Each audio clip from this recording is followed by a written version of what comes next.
Welcome to the SEO.co Search Engine Optimization Podcast. Digital marketing essentials and next level tactics. From offsite and on-site optimization to persuasive selling and everything in between. You'll learn actionable tips on what it takes to outright and outrank your competition.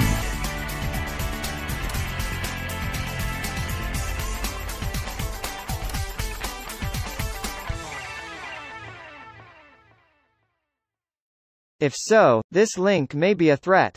If you haven't received any formal notifications and your rankings haven't dropped, you probably have nothing to worry about. Try to remove the link on your own.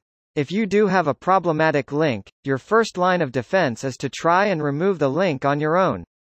If you have any pull, like if the link exists in a piece of content you wrote, you may be able to remove or change the link yourself. Otherwise, you can usually get the link removed by finding and reaching out to the webmaster in charge of the website where the link is hosted. There are several ways to find the owner of a site, such as the contact link. Browse the site to see if there's a Contact Us link or something similar available. This is the easiest and most straightforward option. Hois searches.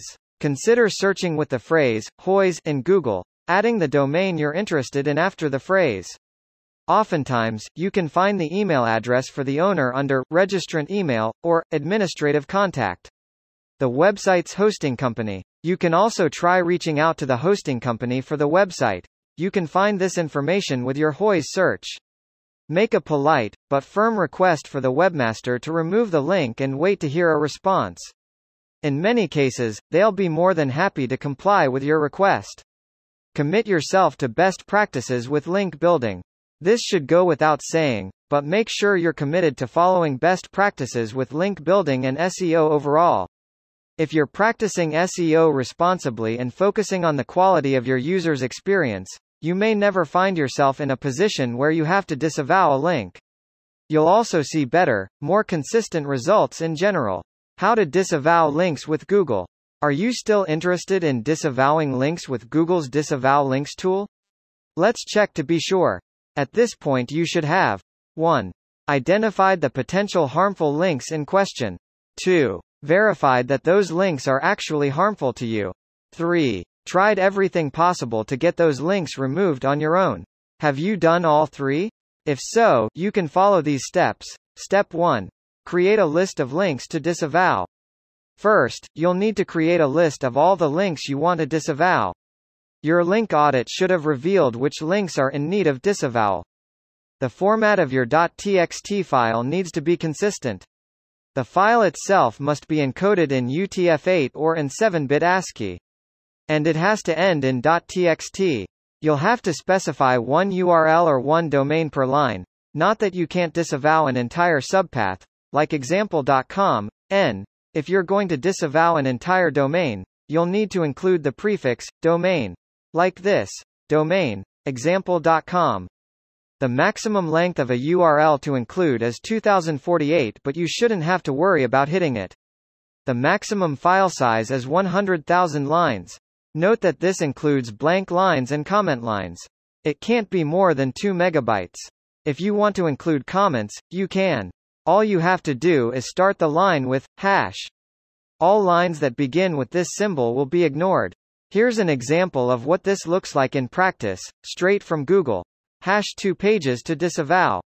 http://spam.example.com/stuff/comments.html. http://spam.example.com/stuff/paid-links.html. #1 complete domain to disavow. Domain, shadys.com. Step 2. Upload the list to Google. Once you have the file together, you'll be ready to submit it to Google. You can submit only one disavow list for each property you own at a time. If you upload a new list for the same property, it's going to replace the original one you uploaded. You must also be designated as an owner of the property before you can upload a disavow list for it. When you're ready, head to the Disavow Links page and select your property from the property list. Your list will only apply to this property. Then, click Upload and choose the file from your local computer. If the file has any errors, Google will let you know, and you'll see exactly what needs to be fixed before the upload will go through.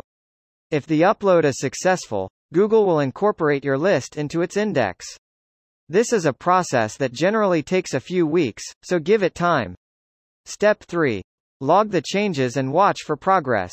Over the next few weeks, Google will recrawl the disavowed links and adjust its vision of your website's backlink profile. Keep an eye on your rankings as they shift the next few weeks. If you ever need to remove the disavow list for a property, select a property from the property list on the Disavow Links page and click Cancel Disavowals. Again, this will take a few weeks to take full effect. Conclusion. There you have it. With Google's Disavow Links tool, you should never end up stuck with a bad backlink you didn't build yourself, meaning you should be able to fully recover from any manual action or ranking penalty you didn't truly earn. Are you confused about what separates a good backlink from a bad one? Or are you in need of more link building services support in general? Contact SEO.co today for a free consultation. Thank you for joining us on the SEO.co podcast. We appreciate your time. Be sure to rate, review, and subscribe to the show, and visit SEO.co for more resources based on today's topic, as well as access to more podcast episodes to help you improve your site's long-term SEO success.